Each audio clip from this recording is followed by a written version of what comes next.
Hello student, आज की इस वीडियो में आपके लिए जो 8th ग्रेड अभ्यास पुस्तिका वर्ष 2023-24 के लिए जारी की गई है भाषा भारती की कक्षा 7।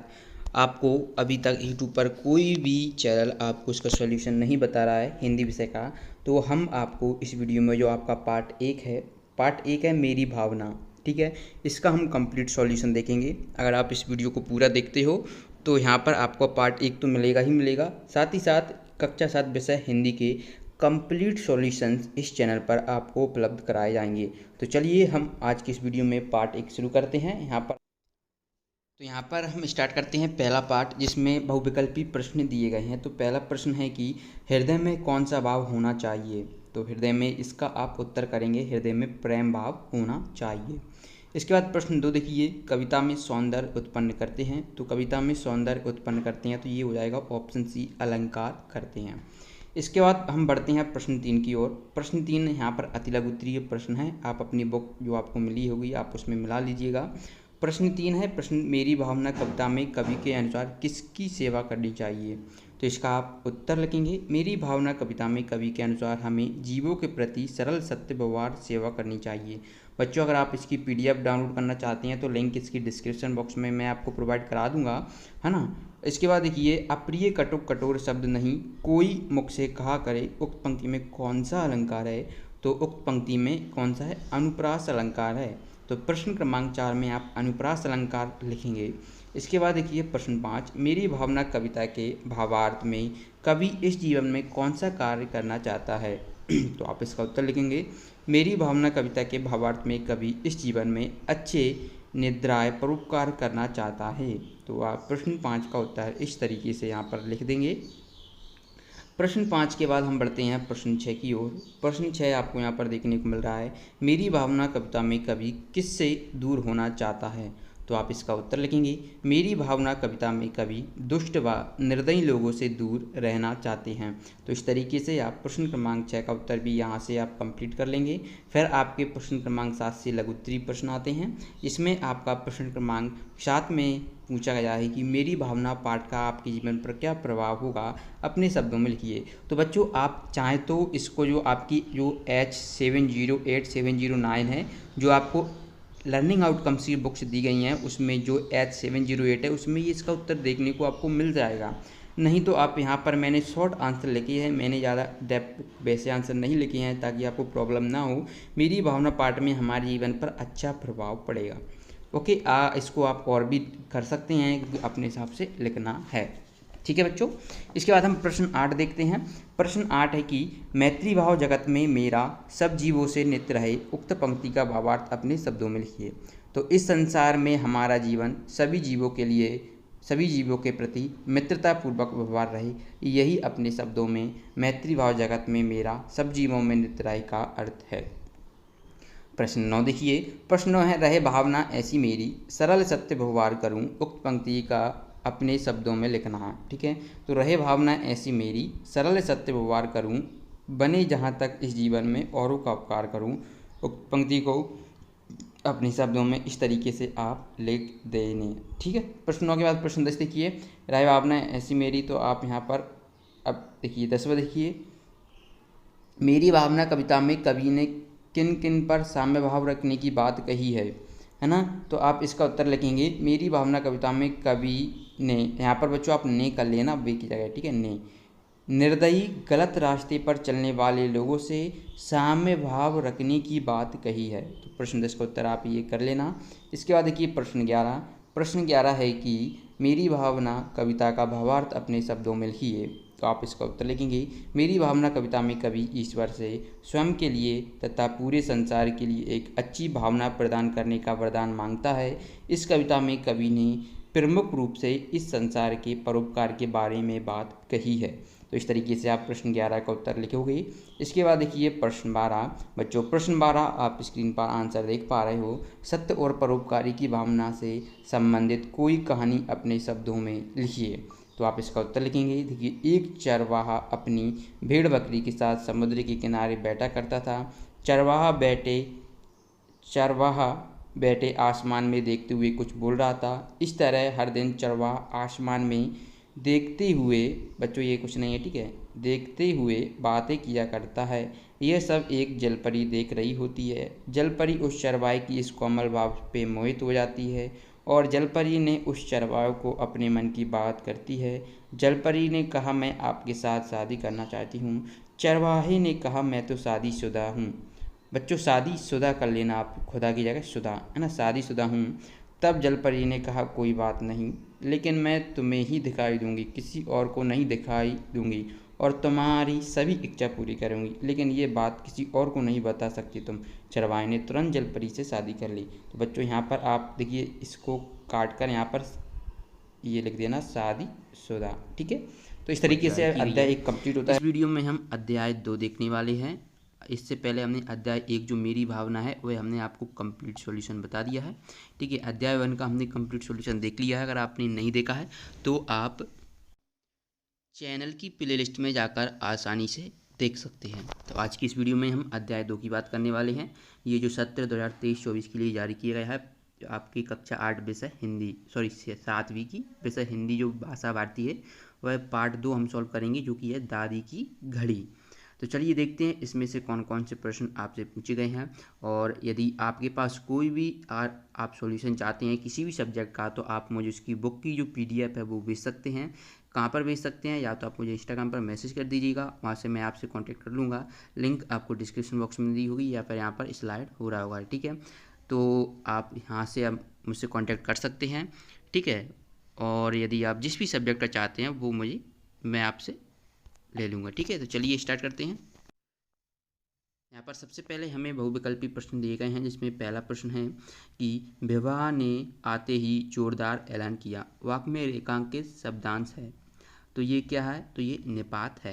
यहाँ पर आप इसका सही आंसर करेंगे ऑप्शन ए। इसके बाद हम बढ़ते हैं प्रश्न 2 की ओर। प्रश्न 2 है, तकिया राम सुबह 4 बजे जगा देना, जगाने की ये तरकीब दीपू को किसने बताई?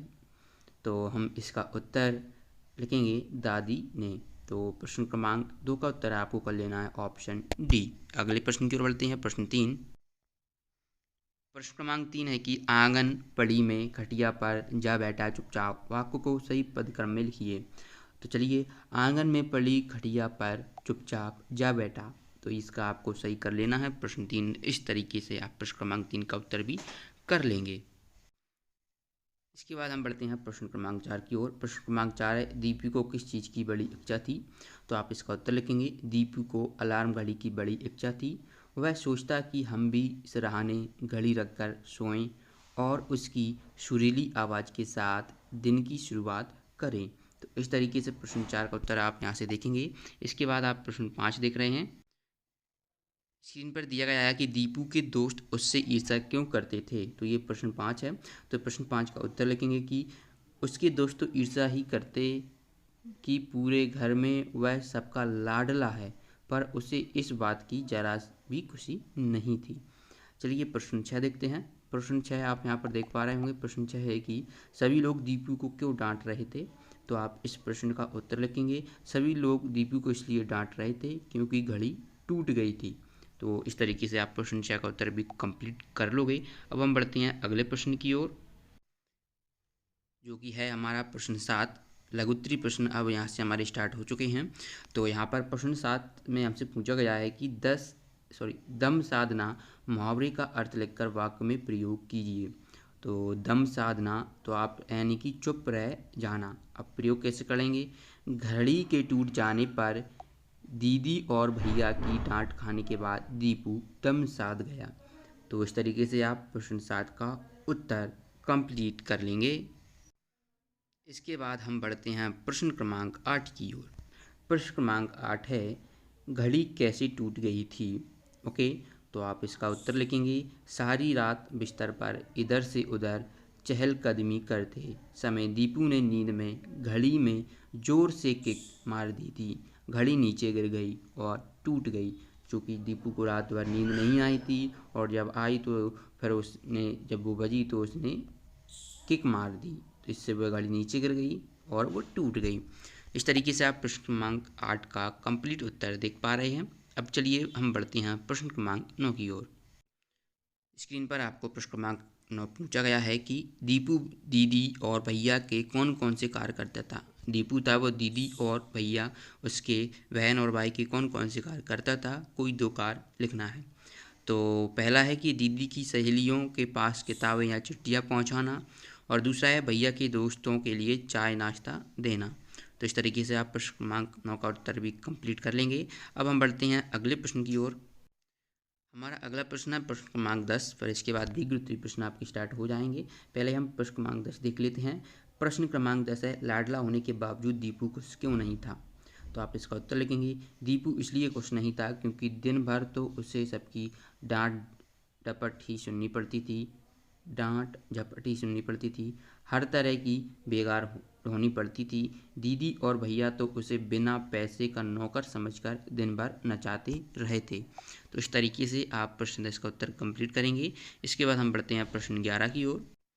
यहाँ से आप प्रश्न 11 देख पा रहे हैं। प्रश्न 11 है, दादी ने अनोखी घड़ी किसे कहा है और उसके बारे में दीपू को क्या बताया।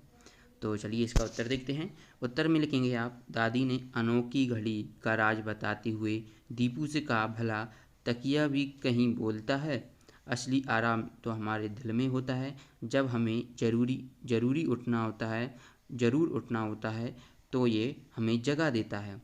ओके, तो इस तरीके से आप प्रश्न 11 का सही उत्तर कर लेंगे। चलिए अगले प्रश्न की ओर बढ़ते हैं। यहाँ पर आपका अगला प्रश्न जो कि दिया गया है, दादी की घड़ी कहानी का सारांश अपने शब्दों में लिखना है। ओके बच्चों, इसका उत्तर आप स्वयं लिखेंगे, नहीं तो आपको क्या करना है, गूगल पर जाना है और ये सर्च कर लेना है दादी की घड़ी कहानी का सारांश। ओके, तो आप जैसे ही आप ये सर्च करेंगे ना, तो आपको देखिए ये सर्च करना है, दादी की घड़ी कहानी का सारांश, लास्ट में एस के टीच लिख देना। ठीक है, तो आपको जो टॉप पर दिखेगी ना, वहाँ पर आपको इसका सारांश देखने को मिल जाएगा। तो इस तरीके से हमने अध्याय 2 कंप्लीट सॉल्यूशन देख लिया है। अगर आप चाहते हैं आपको और सब्जेक्ट का सॉल्यूशन मिल जाए तो आप मुझे उसकी बुक जो PDF है वो मुझे सेंड कर सकती हैं। चलिए मिलते हैं नेक्स्ट वीडियो में। तो हमने आपको अध्याय 1 और अध्याय 2 का कंप्लीट सॉल्यूशन बता दिया है। इस वीडियो में हम पार्ट 3 मेरी वसीयत का कंप्लीट सॉल्यूशन देखने वाले हैं। तो वीडियो को पूरा देखना। कुछ देखिए इस तरीके से आपको देखने को मिलेगा। जैसे ही आप बुक ओपन करोगे चैप्टर 3 तो आपको ये देखने को मिलेगा। तो इनके हमने आंसर PDF के थ्रू आपको हम उपलब्ध कराएंगे, तो आप PDF भी बिल्कुल फ्री में डाउनलोड कर पाओगे। PDF के लिए मैंने एक सिंपल सी प्रोसेस बताई है, वही आपको फॉलो करना है और कुछ नहीं करना है। नहीं तो मैं इस वीडियो में बता दूंगा क्या करना रहेगा। देखिए जैसे पहला प्रश्न है, पहला प्रश्न और दूसरा प्रश्न हम पढ़ते हैं, फिर इसके उत्तर एक साथ हम देखेंगे। तो पहला प्रश्न आप यहाँ पर देख रहे हैं कि गंगा में अस्थियों का विसर्जन करने के पीछे नेहरू जी की गंगा के प्रति मान्यता थी। ओके, यहाँ पर 4 ऑप्शन आपको देखने को मिल रहे हैं। इसी का हमारा दूसरा प्रश्न है, नाकामयाबी शब्द में उपसर्ग है। ठीक है, तो यहाँ पर ऑप्शन ना, काम, या और बी। तो ये आपको 2 प्रश्न दिए गए हैं। देखिए PDF में आपको आंसर इस तरीके से मिलेंगे। बच्चों जैसे ही आप PDF ओपन करोगे तो आपको कक्षा 7 पार्ट 3 मेरी वसीयत देखने को मिलेगी। ये जो आपको बुक में पूर्व से तैयारी जो दी जाती है वह है। फिर इसके बाद आपके बहुविकल्पी प्रश्न, जैसे कि आप यहाँ पर देख पा रहे हो, गंगा में अस्थियों को विसर्जन करने के पीछे नेहरू जी की क्या प्रति मान्यता थी। तो ऑप्शन सी इसका सही आंसर आपको कर देना है, मान्यता। अब बच्चों आप बोल रहे हो सर इसके हमें PDF चाहिए, तो ये PDF ही है। बस आपको क्या करना है, आपको इंस्टाग्राम पर आना है। इंस्टा पर मेरी जो इंस्टाग्राम ID है आपको नीचे डिस्क्रिप्शन बॉक्स में देखने को मिल जाएगी, इस वीडियो के डिस्क्रिप्शन बॉक्स में, या फिर आपको यहाँ पर मिस्टर गौरव कुशवाहा नाम से देखने को मिल रही होगी।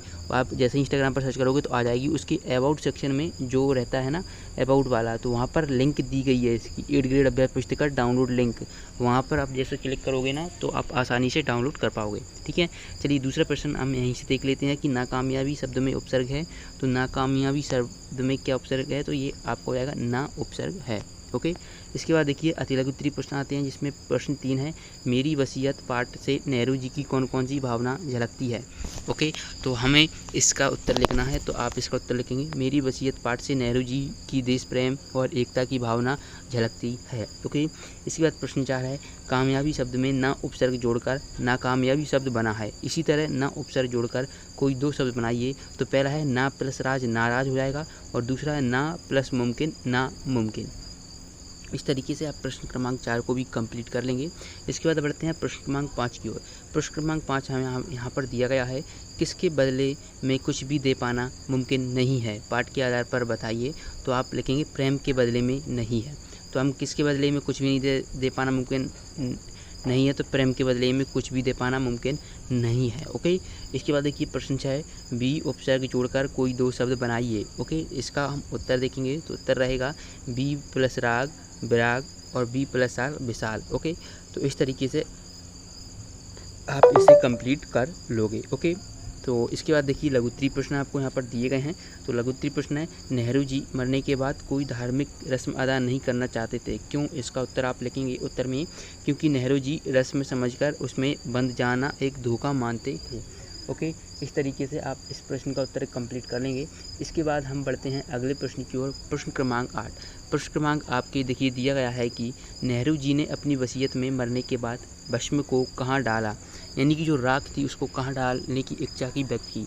तो आप इसका उत्तर लिखेंगे, नेहरू जी ने अपनी वसीयत में मरने के बाद अपनी भस्म को मुट्ठी भर गंगा नदी में तथा शेष बची हुई भस्म को भारत के उन हिस्सों में डालने की बात कही थी जहाँ किसान जी तोड़ मेहनत करते हैं, अर्थात जहाँ भी किसान जी तोड़ मेहनत करते हों वहाँ पर डालने की बात कही थी।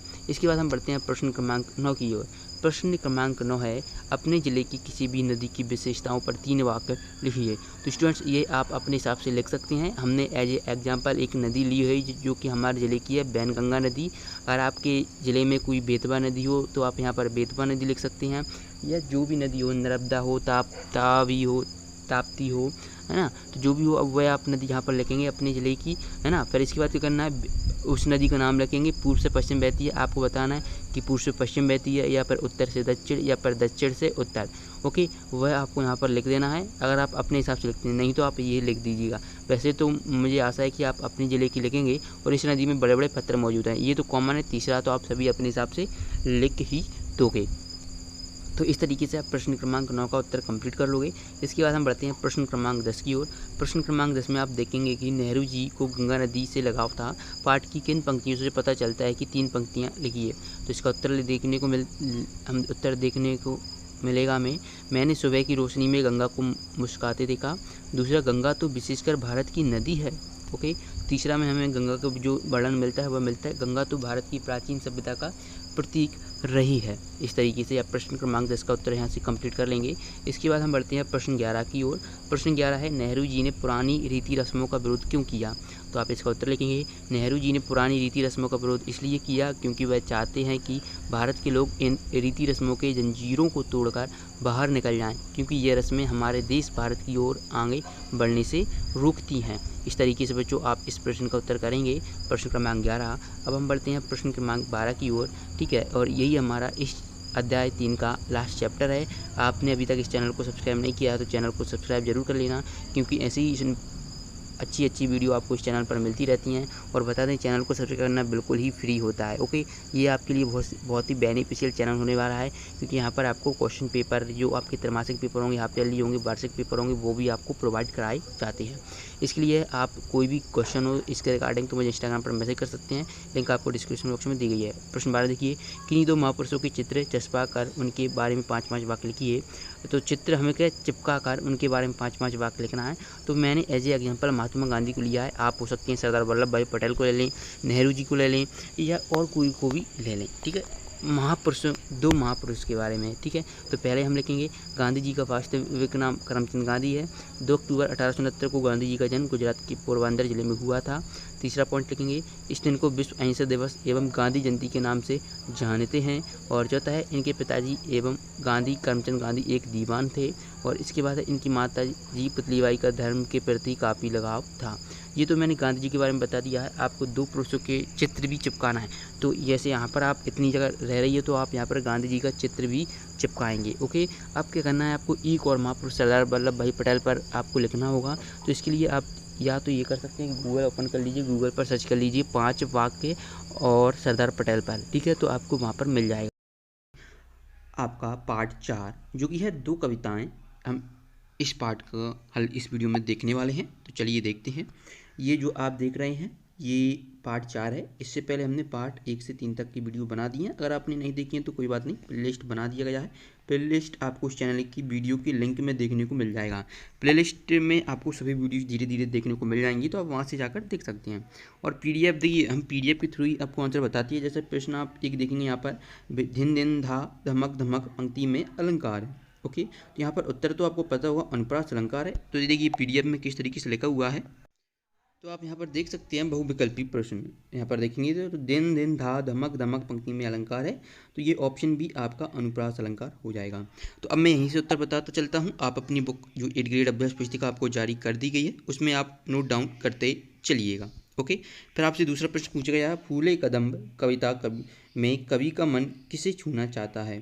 ओके, तो यहाँ पर ऑप्शन है अंबर को, कंदुक को, कदम्ब को और बादल को। ओके, तो इसका सही आंसर होगा कदम्ब को। ऑप्शन सी आपका इस प्रश्न का सही उत्तर होगा। फिर आपसे अतिलघु उत्तरीय प्रश्न पूछे जाएंगे, जिसमें प्रश्न 3 है। प्रश्न 3 यहाँ पर आप देख पा रहे हैं, दादुर का खंड खुलासा क्या आशय है। ओके, ये आपका प्रश्न है। तो चलिए इस प्रश्न का हम उत्तर देखते हैं।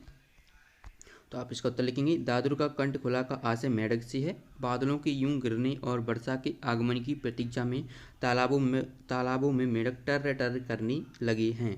ओके, इस तरीके से प्रश्न 3 का उत्तर कर लेंगे। इसके बाद देखिए पीडीएफ आपको उस वीडियो में मिलेगी, वीडियो को पूरा देखना, तो आपको पता चल जाएगा आप कैसे पीडीएफ डाउनलोड कर पाएंगे इस चैप्टर की। ओके, प्रश्न 4 देखिए, मेघ बजे कविता में किस ऋतु का वर्णन किया गया है। तो आप उत्तर लिखेंगे, मेघ बजे कविता में वर्षा ऋतु का वर्णन किया गया है। अगला प्रश्न आपसे आपकी 8 ग्रेड अभ्यास पुस्तिका में पूछा गया है पार्ट 4 में। प्रश्न 5 है, वर्षा ऋतु में कौन सा पक्षी नृत्य करने के लिए जाना जाता है। तो वर्षा ऋतु में मोर पक्षी नृत्य के लिए जाना जाता है। तो यहाँ पर कौन सा पक्षी हो जाएगा आपका, मोर पक्षी हो जाएगा। यहाँ पर प्रश्न 6 देखेंगे, दामिनी शब्द के 2 पर्यायवाची शब्द लिखना है। तो दामिनी के हमने यहाँ पर लिखा है विद्युत और चंचला, तो ये आपको यहाँ पर दामिनी शब्द के 2 पर्यायवाची शब्द लिख देना है। फिर आपसे लघु उत्तरीय प्रश्न पूछे जाएंगे। यहाँ पर प्रश्न 7 है कि दोनों कविताओं में आए समान ध्वनि वाले शब्दों को डाउनलोड करने के लिए सिंपल ही आपको इंस्टाग्राम पर आ जाना है। जैसे आप इंस्टाग्राम पर आओगे तो मेरे जो इंस्टाग्राम आईडी है मिस्टर गौरव कुशवाहा, ये आपको सर्च करना है, इस पर आ जाना है।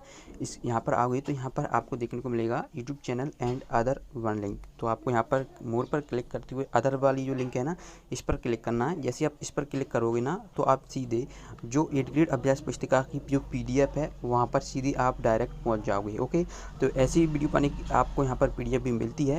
यदि आप चाहते हैं कि आप हमें फॉलो ज़रूर करें, 3 से 43 है, हम चाहते हैं कि जल्दी से 1 के फॉलोअर्स हो जाएं। चलिए वो खोज कर लिखिए। तो चंदन बंदन, बरस तरस, चमक दमक, रीता बीता और बरस तरस। ओके, तो दोनों कविताएं हैं, उनमें जो आए हैं वो ये शब्द आपको यहाँ पर देखने को मिल रहे हैं। तो आप यहाँ से इनको नोट डाउन कर लीजिएगा, अपनी बुक में लिख लीजिएगा। चलिए अगला देखिए प्रश्न 8। प्रश्न 8 है कि पंख बना हरी चंदन पंक्ति का भावार्थ लिखिए। तो आप इसका उत्तर लिखेंगे, बरसात में सब और पानी जाता है, इससे मिट्टी कीचड़ का रूप धारण कर लेती है और तब वह हरी चंदन सी दिखाई देती है। इस तरीके से 8 का आप उत्तर करेंगे। इसके बाद है आपका प्रश्न 9, बादल गुस्से में क्यों लग रहा है। तो आप इस प्रश्न का उत्तर लिखेंगे कि कवि कहते हैं कि बादल बिना किसी अधिकार के लालच भरी आंखों से जाने कब से कदम देखने के लिए तरस रहा है। तेरा मन कहता है कि तू कदम को स्पर्श करके अपनी इच्छा को पूर्ण कर ले, कदम तो फल फूल रहा है। ओके, तो इस तरीके से प्रश्न 9 का उत्तर आप कंप्लीट करेंगे। इसके बाद प्रश्न 10 है, टहनी टहनी में कंदुक समझूले कदम पंक्ति का अर्थ स्पष्ट कीजिए। तो चलिए इसका उत्तर लिखेंगे, कदम परिवर्तित मौसम में मदमस्त हो फलने फूलने लगा है।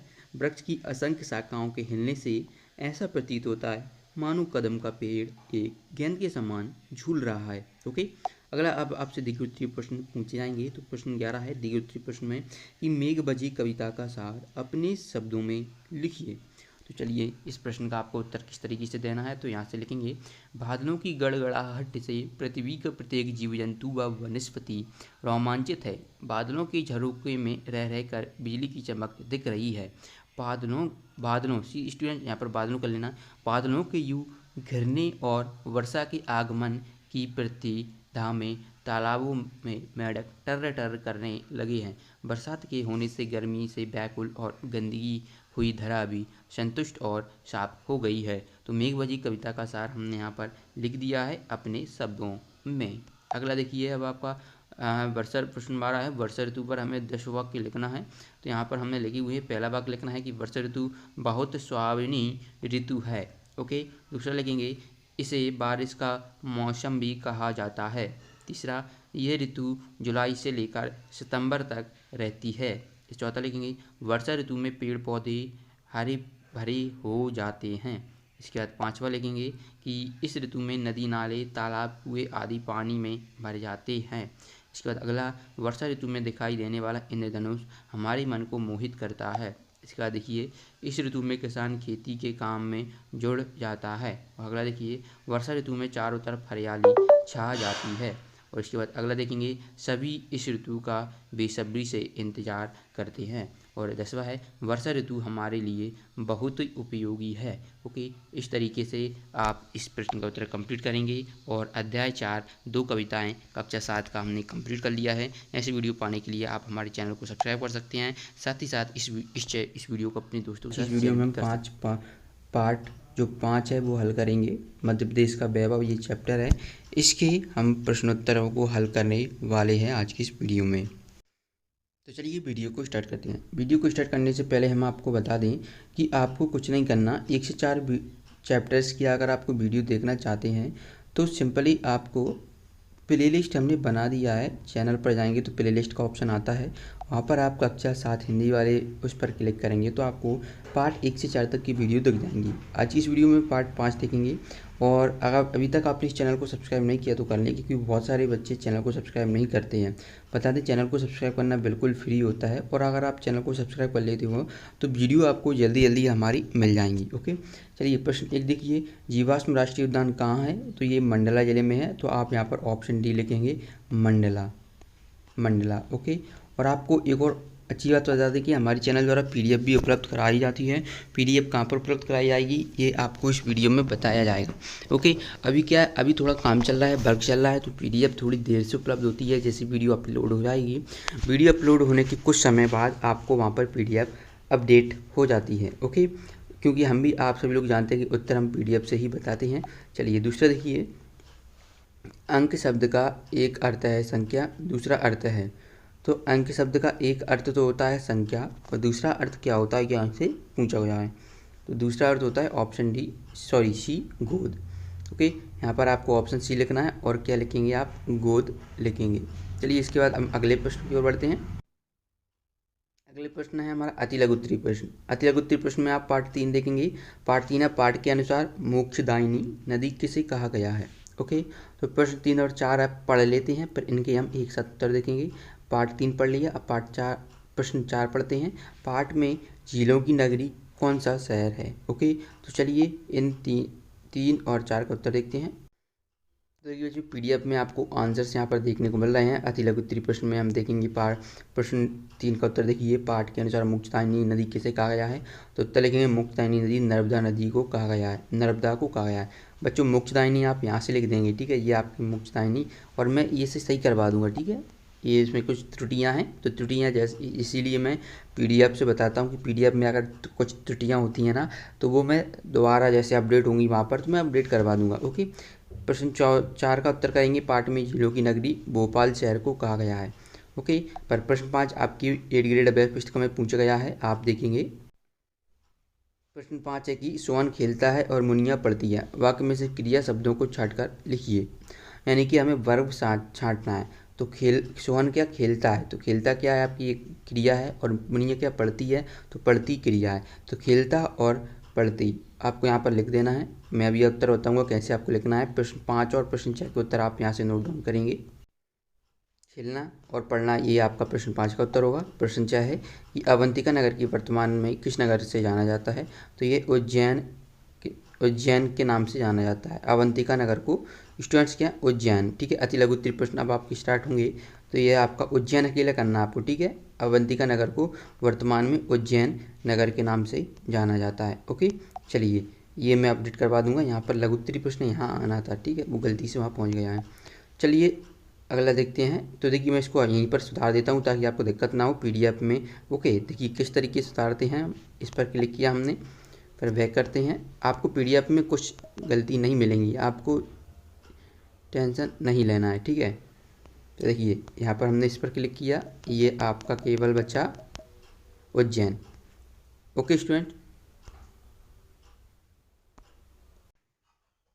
तो सिंपली आपको यहाँ पर क्या लिख देना है, उज्जैन लिख देना है। उज्जैन नगर को वर्तमान में अवंतिका नगर के नाम से जाना जाता है। ओके, ठीक है, ये आपको यहाँ पर लिख देंगे ना स्टूडेंट्स, ये आपको यहाँ पर उज्जैन लिख देना है। चलिए अब हम बढ़ते हैं अगले प्रश्न की ओर। जो आपका अगला प्रश्न है प्रश्न क्रमांक 7।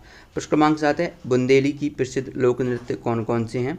ओके, इसका उत्तर भी हम देखेंगे। पहले प्रश्न 8 पढ़ लेते हैं। मध्य प्रदेश की प्रसिद्ध बोलियाँ कौन कौन सी हैं, और फिर देखते हैं प्रश्न 9 मध्य प्रदेश के राष्ट्रीय उद्यानों में कौन कौन से जीव पाए जाते हैं। तो चलिए इन तीनों प्रश्नों के उत्तर हम एक साथ देखते हैं। तो सबसे पहले हम देखते हैं प्रश्न 7 की बुंदेली की प्रसिद्ध लोक नृत्य कौन कौन से हैं। पीडीएफ डाउनलोड करने के लिए सिंपली आपको इंस्टाग्राम पर आ जाना है। जैसे आप इंस्टाग्राम पर आओगे तो मेरे जो इंस्टाग्राम आईडी है मिस्टर गौरव कुशवाहा, ये आपको सर्च करना है, इस पर आ जाना है। इस यहाँ पर आओगे तो यहाँ पर आपको देखने को मिलेगा YouTube channel and other one link. तो आपको यहाँ पर मोर पर क्लिक करते हुए अदर वाली जो लिंक है ना, इस पर क्लिक करना है। जैसे आप इस पर क्लिक करोगे ना तो आप सीधे जो 8th ग्रेड अभ्यास पुस्तिका की जो PDF है वहाँ पर सीधे आप डायरेक्ट पहुँच जाओगे। ओके, तो ऐसी वीडियो पाने की आपको यहाँ पर PDF भी मिलती है। यदि आप चाहते हैं कि आप हमें फॉलो ज़रूर करें, 3 से 43 है, हम चाहते हैं कि जल्दी से 1 के फॉलोअर्स हो जाएं। चलिए हैं तो उत्तर लिखेंगे राई, सैरो, बंदवा और बुंदेली। तो ये आपके प्रसिद्ध लोक नृत्य हो जाएंगे। पर इसके बाद हमारा अगला प्रश्न प्रश्न क्रमांक 8। प्रश्न क्रमांक 8 में आपसे पूछा गया है कि मध्य प्रदेश की प्रसिद्ध बोलियाँ कौन कौन सी हैं। तो आप उत्तर लिखेंगे बुंदेली, मालवी, निवाड़ी, मीली और बघेली मध्य प्रदेश की प्रसिद्ध बोलियाँ हैं। इसके बाद देखेंगे मध्य प्रदेश के राष्ट्रीय उद्यानों में कौन कौन से जीव पाए जाते हैं। तो आप इसका उत्तर करेंगे चीतल, सांबर, बारहसिंगा, तेंदुआ, है ना, नीलगाय, भालू, भेड़िया आदि मध्य प्रदेश के राष्ट्रीय उद्यानों में ये जीव पाए जाती हैं। ओके, तो इस तरीके से आप प्रश्न क्रमांक 9 का उत्तर भी यहाँ से कर देंगे। ओके, चलिए आगे का प्रश्न देखते हैं। ग्वालियर की किन्हीं 3 विशेषताओं का वर्णन करना है। प्रश्न 10 है। तो ग्वालियर अपनी प्राचीन कला के लिए प्रसिद्ध है। यहीं पर संगीतन, तानसेन और बेजू बावरे की संगीत प्रतिस्पर्धा मौजूद है। ग्वालियर में महारानी लक्ष्मीबाई की समाधि स्थान है।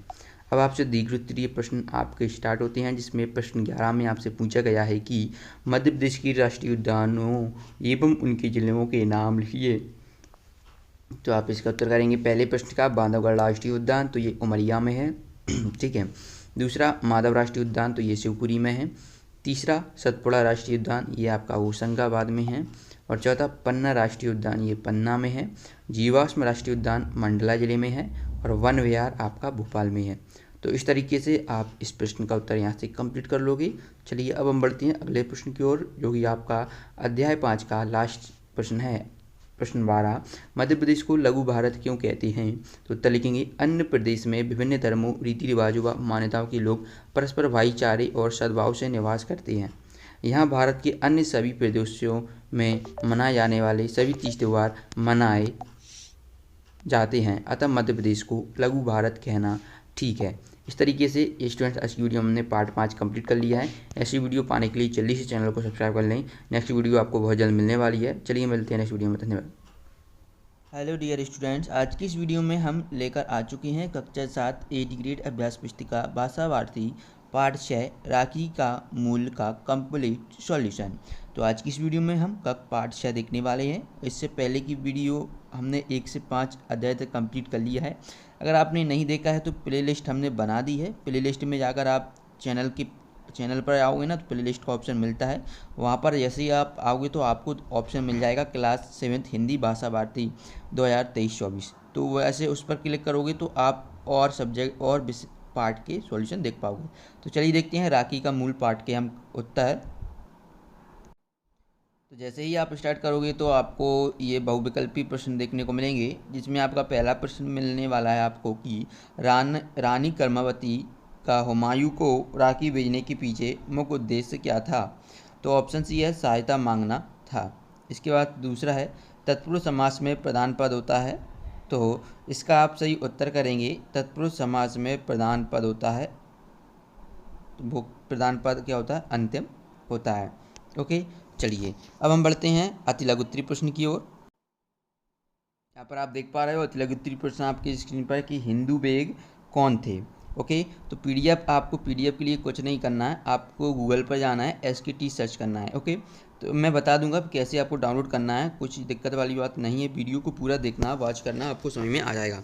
तो ये आपके पेज नंबर 19 में प्रश्न 3 पूछा गया है, हिंदू बेग कौन थे। तो इसका उत्तर देखते हैं। तो आप इस प्रश्न का उत्तर देखेंगे हिंदू बेग कौन थे, तो हुमायूं का सेनापति था। ओके, तो प्रश्न 3 का उत्तर आप यहाँ से इस तरीके से कर लोगे, मुझे आशा है। चलिए अगला हम प्रश्न देखते हैं। देखिए अब आपके अगले प्रश्न है प्रश्न 4, प्रश्न 5 और प्रश्न 6। तो प्रश्न 4 हम इन तीनों प्रश्नों के उत्तर एक साथ देखेंगे। पहले पढ़ लेते हैं प्रश्न 4 में हमसे क्या पूछा गया है। प्रश्न 4 में पूछा गया है रानी कर्मवती ने हुमायूं को राखी क्यों भेजी। दूसरा है हम लोग सदियों से हंसते हंसते प्राण न्यौछावर करते आए हैं, वाक्य में रेखांकित मुहावरे का अर्थ क्या होगा। न्यौछावर करते आए हैं तो इसका हमें क्या करना है, मुहावरा ये है तो उसका अर्थ बताना है। छठवा है जहाँ पर ऐसे मग्न है महारानी कर्मवती ने क्या जादू का पिटारा भेजा है, वाक्य में जहाँ पना कौन है। तो चलिए इन तीनों प्रश्नों के उत्तर देखते हैं। तो प्रश्न क्रमांक 4 का उत्तर हम यहाँ से इस तरीके से लिखेंगे रानी कर्मवती ने हुमायूं को राखी अपने सहायता के लिए भेजी। इसके बाद देखिए 5वें प्रश्न का उत्तर, तो प्राण न्यौछावर करना, न्यौछावर करते हुए तो इसका अर्थ होता है बलिदान हेतु तत्पर रहना रहा। ओके, इसके बाद प्रश्न 6 जहाँ पर ना ऐसे मग्न महारानी कर्मवती ने क्या जादू का पिटारा भेजा, वाक्य में जहाँ पना कौन है, तो जहाँ पना राजा हुमायूं है। अब आपका प्रश्न आगे बढ़ते हैं। तो प्रश्न 7 है लघुत्तरी प्रश्न है, जिसमें प्रश्न 7 में आपसे पूछा गया है कि रानी कर्मवती का पत्र पढ़कर हुमायूं की जगह आप होते तो क्या करते। तो आप इसका उत्तर लिखेंगे रानी का पत्र पढ़कर मैं भी शत्रुता भुला देता और रानी कर्मवती की सहायता करता। इसके बाद देखिए प्रश्न 8 पाठ में आए योजक चिन्ह वाले शब्दों को आपको लिखना है। तो यहाँ पर देखिए लिखिए दूर दूर, हंसते हंसते, पढ़ते पढ़ते, बैर भाव। ओके, इसके बाद प्रश्न 9 है राखी वह शीतल प्रलेप है जो सारे घाव भर देती है, पंक्तियों का अर्थ अपने शब्दों में स्पष्ट कीजिए। तो इस प्रश्न का उत्तर आपको बताना है। तो इस तरीके से लिखेंगे इस पंक्ति का आशय है कि राखी शत्रुता के घाट को भरने का कार्य करती है और राखी से सारे बैर भाव दूर हो जाते हैं। ओके, और रास्ते से क्या, यहाँ पर आपको रास्ते का लेना है, रास्ते से सारे बैर भाव दूर हो जाते हैं। प्रश्न 10 देखिए जिन्हें प्राण देने के चाव हों वे ही राखी स्वीकार करें, इस पंक्ति से रानी का क्या आशय है। तो इस प्रश्न का उत्तर आप यहाँ से लिखेंगे कि रानी कर्मवती मेवाड़ के वीर सपूत की मेवाड़ की रक्षा के लिए राखी को आगे बढ़ाती हैं और कहती हैं कि वे लोग ही इस राखी को ले जो अपने प्राण देने के लिए तत्पर हैं। ओके, चलिए अब द्विगुत्री प्रश्न में आपका प्रश्न 11 है। तो ये बहुत ही छोटा चैप्टर है ना। तो राखी के अलावा आप किसी अन्य त्यौहार के बारे में 8 से 10 वाक्य लिखिए। तो हमने दीपावली के बारे में लिखा है, इसमें पहला वाक्य लिखेंगे दीपावली हिंदुओं का प्रमुख त्यौहार है। दीपावली के दिन भारतीय अपने घरों के दियों को सजाते हैं। दीपावली भारत का सबसे लोकप्रिय त्यौहार है। दीपावली भगवान राम की याद में मनाया जाता है। इस त्यौहार में घरों को रंगोली से सजाया जाता है। बच्चे इस त्यौहार पर पटाखे जलाकर बहुत खुश होते हैं। इसके बाद आपका प्रश्न 12 राखी के महत्व को 8 से 10 पंक्तियों में लिखना है। तो चलिए इसको लिखते हैं राखी के महत्व को। रक्षाबंधन हिंदुओं का प्रमुख त्यौहार है। दूसरा, रक्षाबंधन का त्यौहार भारत में मनाया जाता है, त्यौहार भारत में मनाया जाता है। ठीक है, रक्षाबंधन का त्यौहार भाई बहन के प्रेम के प्रतीक होता है। रक्षाबंधन से कई प्राचीन कहानियाँ जुड़ी हैं, है ना। इसके बाद आप लिखेंगे कि 5 रक्षाबंधन पर बहनें अपने भाई को राखी बांधती हैं, है ना। इसके बाद है रक्षाबंधन पर बहन अपने भाई की लंबी आयु की कामना करती हैं। उसके बाद है राखी के बदले भाई बहन को उपहार देता है और उनकी रंग का वचन देता है। और 8वां है एक भाई के लिए राखी का बहुत महत्व होता है। तो बच्चों इस तरीके से हमने ये अध्याय 6 कंप्लीट कर लिया है। जो है नीति की दोहे, इस वीडियो में हम इस पार्ट को सॉल्व करने वाले हैं। जैसे कि आप जानते हैं कि हम आपको कक्षा 7 विषय भाषा भारती का हमने अध्याय 1 से अध्याय 6 तक का हमने कंप्लीट सॉल्यूशन बता दिया है। जिन भी बच्चों ने नहीं देखा है तो टेंशन मत लेना, प्लेलिस्ट बना दी है वीडियो की प्लेलिस्ट। आप जैसे चैनल पर जाओगे तो प्लेलिस्ट का ऑप्शन आता है, वहाँ से जाके आप इस वीडियो को देख सकते हो। नहीं तो प्लेलिस्ट की मैं जो लिंक रहेगी इस वीडियो के डिस्क्रिप्शन बॉक्स में दे दूँगा, उस लिंक से क्लिक करोगे ना तो अध्याय 1 से 6 तक की वीडियो आपको देखने को मिल जाएगी। PDF भी आपको वहीं पर देखने को मिल जाएगी डिस्क्रिप्शन बॉक्स में। ठीक है, तो चलिए आज की इस वीडियो में हम पार्ट 7 नीति की दोहे को देखते हैं। इसमें पहला प्रश्न है हमारा, तुलसीदास ने संत को किसके समान बताया। तो आप इसका सही उत्तर करेंगे हंस के समान। ओके, पहले का आपको सी कर देना है। प्रश्न हम अगले प्रश्न देखते हैं। आग शब्द का तत्सम रूप लिखना है। तो यहाँ पर हमें आग शब्द का जो तत्सम होता है वो अग्नि हो जाएगा।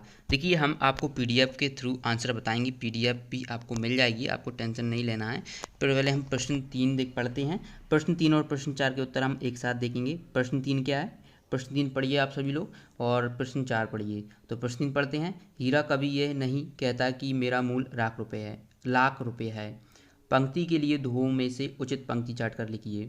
और चौथा है, तुलसीदास ने काया की तुलना किससे की है? तो प्रश्न 3 और प्रश्न 4 के उत्तर हम यहाँ पर देखते हैं। तो यहाँ पर हम देखेंगे प्रश्न 3 4 के उत्तर। प्रश्न 3 का उत्तर लिखेंगे, रईमन हीरा कब कहे लाख टका मेरा मोल। तो हमने दो में से उचित पंक्ति हमने छाट कर यहाँ पर हमने लिख दी है। चौथा प्रश्न देखिए, तुलसीदास ने काया की तुलना किससे की है? तो तुलसीदास ने काया की तुलना खेतों से की है। बच्चों, चौथे प्रश्न का उत्तर आपको कर लेना है, खेतों से की है। अब बढ़ते हैं प्रश्न 5, आपको अपनी बुक में देखने को मिल रहा होगा। प्रश्न 5 है, नहीं तो आप इस तरीके से देखेंगे। देखिए, प्रश्न 5 है जो कि पेज नंबर 23 पर प्रश्न 5 और प्रश्न 6 आपकी 8 ग्रेड अभ्यास पुस्तिका में दिए गए हैं। तो आप यहाँ से प्रश्न 5 को पढ़ेंगे। जड़ चेतन गुण दोषमय विश्व कीन करतार, संत हंस गुण गयहि पय परिहरि बारी विकार। ओके, तो ये है, इसको हमें बताना है, इसके उत्तर देना है। और प्रश्न 6, यदि बबूल का पेड़ लगाते हो तो आम कैसे खाओगे? इस पंक्ति से आप उचित पंक्ति छाट कर लिखिए, है ना। तो चलिए, दो में से आपको छाट कर लिखना है। तो हम प्रश्न 5 और प्रश्न 6 के उत्तर देखते हैं। तो यहाँ पर आप देखेंगे प्रश्न 5 का उत्तर, विधाता ने इस जड़ चेतन विश्व को गुणदोषमय रचा है, किंतु सतरूप संत रूपी हंस दोष रूपी जल को छोड़कर गुण रूपी दूध को ग्रहण करते हैं। इस तरीके से आप इसका उत्तर करेंगे। अगला प्रश्न देखिए, तो आप इसका सही उत्तर लिखेंगे, बोया पेड़ बबूल का अम्ब कहाँ से खाए। ओके, ये कर देना है प्रश्न 6 का उत्तर।